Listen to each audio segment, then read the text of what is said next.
Well, hello again, Lady Grove Park Primary School. I hope you're all keeping well.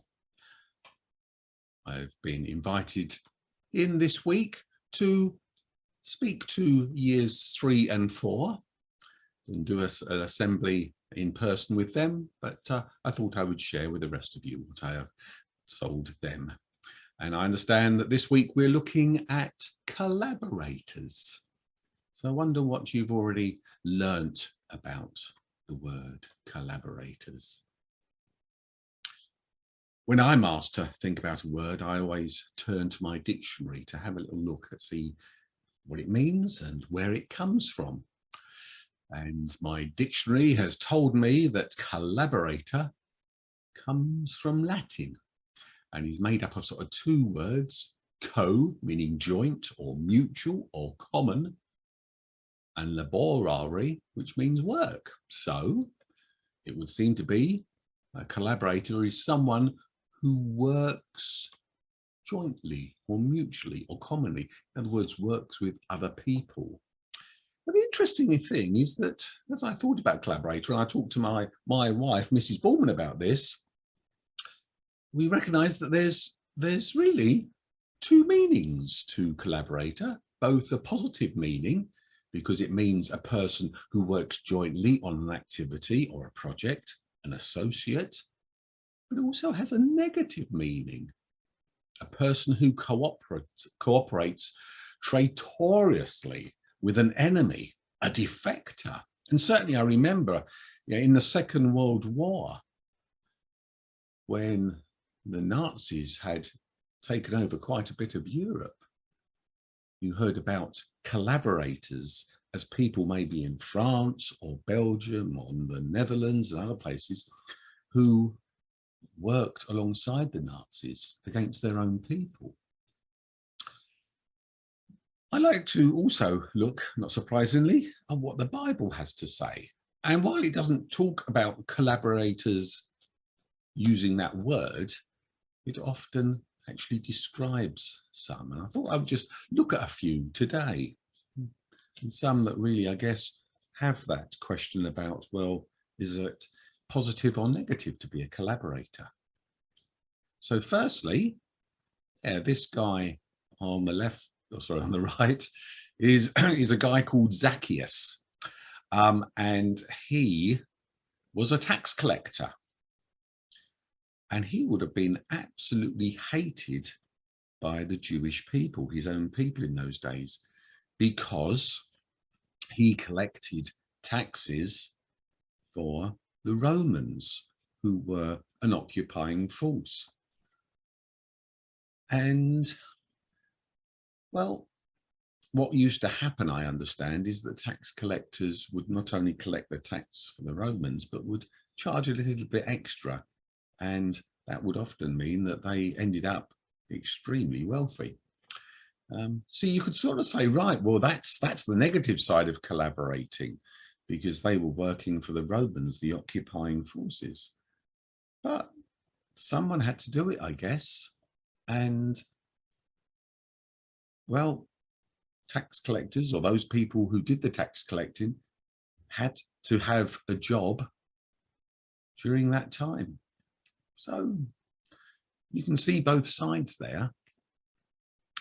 One that's probably more obviously, or certainly regarded by the followers of Jesus as a negative one, was this guy called Judas Iscariot, because he, while he was a follower of Jesus, he also was quite interested in money.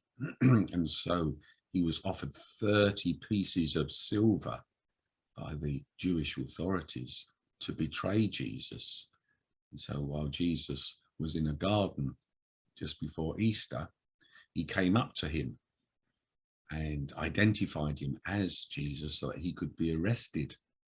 And that led to Jesus being crucified on the cross.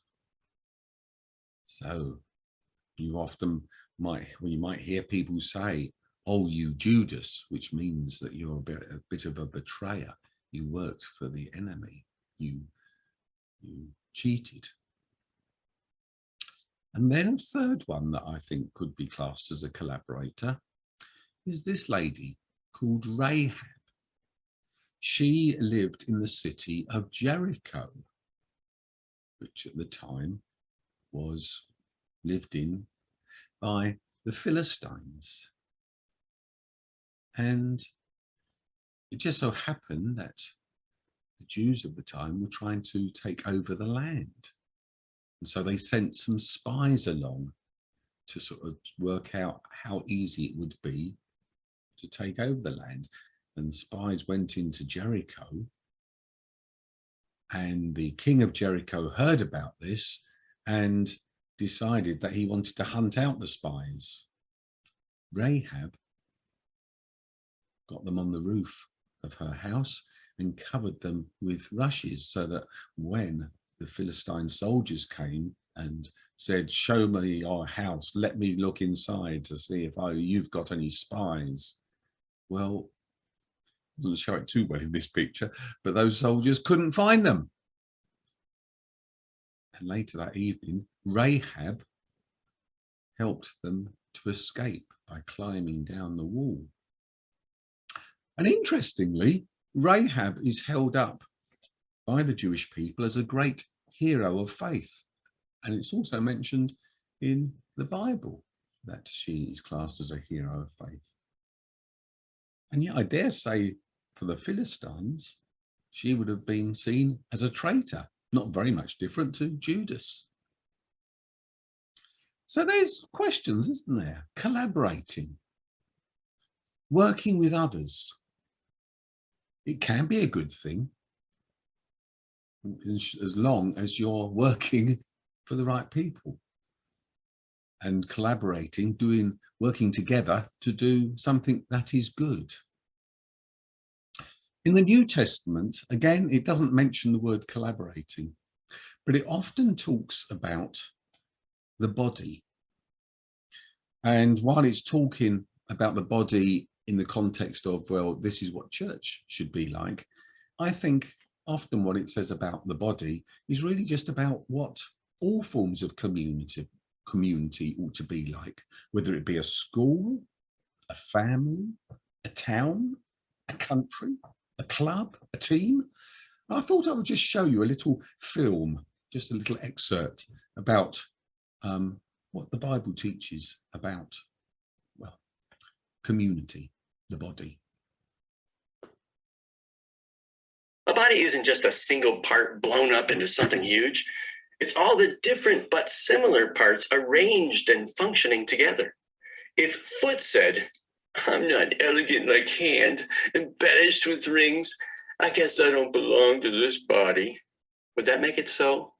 If ear said, "I'm not beautiful like eye, limpid and expressive, I don't deserve a place on the head," would you want to remove it from the body? If the body was all eye, how could it hear? If all ear, how could it smell? As it is, we see that God has carefully placed each part of the body right where he wanted it. But I also want you to think about how this keeps your significance from getting blown up into self-importance. For no matter how significant you are, it is only because of what you are part of. An enormous eye or a gigantic hand wouldn't be a body, but a monster.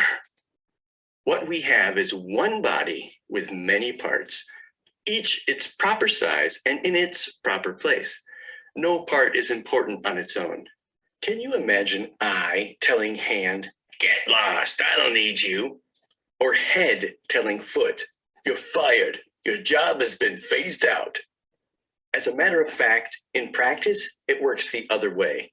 The lower the part, the more basic and therefore necessary. You can live without an eye, for instance, but not without a stomach. When it's a part of your own body that you're concerned with, it makes no difference whether the part is visible or clothed, higher or lower. You give it dignity and honor just as it is, without comparisons. If anything, you have more concern for the lower parts than the higher. If you had to choose, wouldn't you prefer good digestion to full-bodied hair? So there you go. What the Bible tries to teach us is that every single part of a body is important, and each one of us is important when we collaborate with each other for the common good, I guess. And when you think about it, really, life is just full of collaboration. School asked me to do an assembly on collaborators. And so I have collaborated with school by doing this film so that school in turn can collaborate with you by showing it. And hopefully you're going to collaborate by having listened to it.